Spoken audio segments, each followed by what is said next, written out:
자, 그 다음에 축적 변경입니다.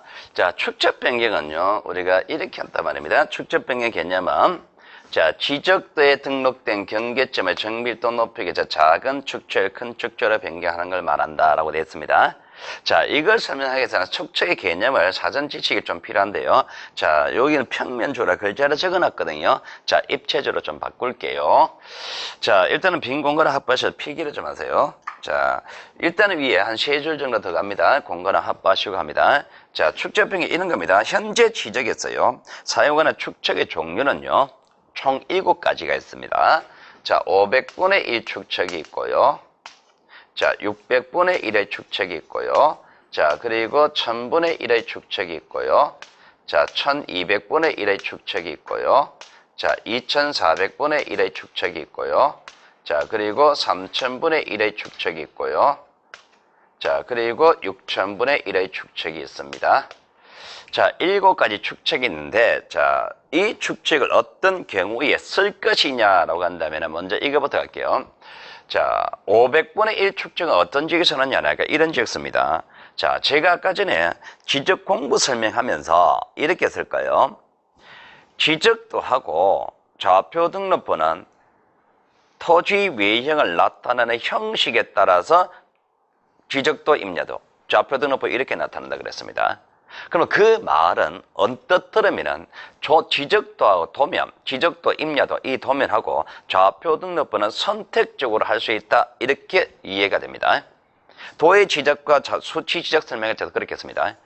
자, 언뜻 들으면 그게 맞습니다. 자, 언뜻 들으면 아니고 사실 그게 맞아요. 그런데 우리가 나중에 본 수업 가서 수업 들으면 더 세부적인 얘기가 나오면 어떤 얘기 나오느냐, 이렇게 얘기 나옵니다.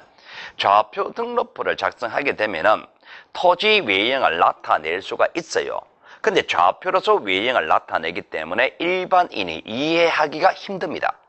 그렇기 때문에 좌표 등록부를 작성했다 하더라도 별도로 지적도를 서비스로 추가적으로 작성해 줍니다. 그러니까 현재 우리나라 모든 토지는 지적도만 만들어지는 토지가 있고, 그리고 좌표 등록부 만들고 플러스 지적도까지 만드는 토지, 이렇게 2가지가 존재하는 거예요. 어떤 토지는 도면만 딱 있는 게 있고, 어떤 토지는 좌표 등록부가 있고 그게 보조적으로 도면까지 만들어준 토지, 이 2토지가 있단 말입니다. 그러면은 원래 좌표 등록부는 도면과 똑같은 기능을 하기 때문에 지적도는 필요 없지만은 일반 국민이 잘 모르기 때문에 서비스로 만들어 준단 말입니다. 그러면은 좌표 등록부 작성 지역에서 도면을 별도로 만든다면 그때 사용하는 축척은 주로 500분의 1을 씁니다. 그러니까 이 500분의 1이라는 축척은요, 경계점, 좌표 등록부 작성 지역에서 주로 500분의 1을 쓰는 겁니다. 좌표 등록부 작성 지역에서 주로 500분의 1을 사용합니다. 자, 그리고 자, 임야도에서는요, 요 2가지만 씁니다. 임야도에서는 요 2가지만 쓰고요. 그리고 요 2가지 중에서도 임야도에서는요, 주로 6000분의 1을 씁니다. 자, 노란 색깔 주로 요거는 외우셔야 됩니다. 주로 6000분의 1을 쓰고요. 자, 지적도에서는요, 이거 다 씁니다. 지적도에서는요, 이 모두를 사용하는데, 이 지적도는요, 이 모두 중에 7가지 중에서 주로 1200분의 1을 사용합니다. 노란 색깔 주로는 외우셔야 돼요. 자, 그 다음에 현재 대축척과 소축척이라는 얘기를 해볼게요. 자, 우리가 대축척, 소축척을 할 때 그 대소의 구별은 줄이는 정도를 가지고 나타내는 게 아니다. 줄였을 때 결과물의 크기 가지고 대소를 구별짓습니다. 그러니까 어떤 토지가 있을 때 대축척, 소축척이라 한단 말입니다. 그 어떤 토지가 500분의 1이라는 축척하고 6000분의 1의 축척을 어떻게 표현하느냐? 자, 500배를 줄였다는 얘기고 6000배를 줄였다는 얘기입니다. 그럼 이 토지가 500분의 1 도면에 작성된다면은, 자, 요렇게 등록이 되었다 칩시다. 자, 이 토지가 6,000분의 1 도면에 등록됐다면 6,000배를 줄여야 될 거 아니에요. 6,000배 줄여야 되니까 이렇게 등록된단 말입니다. 그러면은 어느 쪽이 대축적이냐 소축적이냐는요. 이쪽이 대축적이고 이쪽을 소축적이라 그럽니다. 많이 줄였잖아요. 대 이러지 마시란 얘기입니다. 대소의 구별은 줄였을 때 결과물의 크기 가지고 대소를 이야기합니다. 크게 결과물이 500분에 줄였습니다. 적게 줄였으니까 결과적으로 큰 그림이 돼버리죠. 많이 줄였으니까 결과적으로 작은 그림이 돼버리죠. 그림의 크기가 크니까 대, 그림의 크기가 작으니까 소축적이라고 합니다. 그러면은 대축적은요, 이쪽이 대축적이고 이쪽이 소축적이 되는 거예요. 그러면은 축적을 바꾼다 그러면은 왼쪽에서 오른쪽으로 가는 모습과 오른쪽에서 왼쪽으로 가는 두 가지 모습이 있단 말입니다. 그 두 가지 모습 중에서 구체적으로 어떤 모습일까? 이 문제입니다. 현실적으로는 구체적으로 어떤 모습일까? 문제에서 대에서 소로 가게 되면은 큰 그림에서 작은 그림으로 가게 됩니다. 큰 그림에서 작은 그림으로 가게 되면은 상대적으로 정밀하던 것이 덜 정밀하게 됩니다.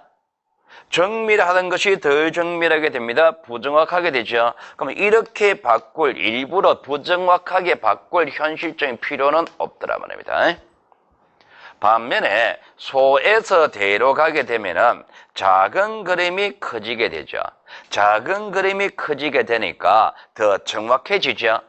그러니까 작은 그림을 크게 바꾼다, 더 정확하게 바꿀 현실적인 필요는 있더라 말입니다. 그럼 축적을 바꾼다면은 대에서 소로 가는 축적 바꾸는 모습은 없고요. 소에서 대로 가는 모습은 존재한단 말입니다. 그러면은 소에서 대로 가게 되면은 나타나는 효과는 정밀도가 높아진다는 효과가 나타나요. 그 정밀도 높이기 위해서 작은 거를 큰 걸로 바꾸는 장소는요, 지적도에서만 인정하는 겁니다. 그러면은 순서대로 읽어볼게요. 자, 요 글자, 요 글자, 요 상화, 요 세 가지를 순서대로 읽습니다. 지적도에서 정밀도 높이기 위하여 작은 축적을 큰 축적으로 바꾸는 행위, 이것을 가지고 우리는 축적 변경이라고 이야기를 하더라 말입니다. 되겠습니까? 이걸 가지고 축적 변경이라고 이야기하는 거예요. 그러니까 축적 변경의 개념은 축적 변경은 지적도에서 정밀도 높이기 위하여 작은 축적을 큰 축적으로 변경하는 행위, 이렇게 되는 거예요. 개념 요소가 지적도에서만 축적 변경합니다. 임야도에서는 축적 변경을 하지 않습니다. 왜 그러냐니까 임야도에는 주로 임야가 등록되죠. 임야는 이용 가치가 제일 낮은 거잖아요. 땅값 싸다 말입니다. 한 평에 1,500원짜리 이런 거다 말입니다. 그러니까 이용 가치가 제일 낮은 것을 여기서 이렇게 바꿔봤자 굳이 큰 실익이 없어요. 큰 실익이 없기 때문에 임야도에서는 축적 변경을 하지 않습니다. 지적도에서만 합니다. 자, 축적 변경 개념이었고요. 중요한 개념이었습니다. 자, 그 다음에 자, 연속 지적도, 그리고 연속 지적도, 그리고 부동산 종합 공부 이런 얘기 나오는데요. 자, 일단은 연속 지적도 이게 아주 예전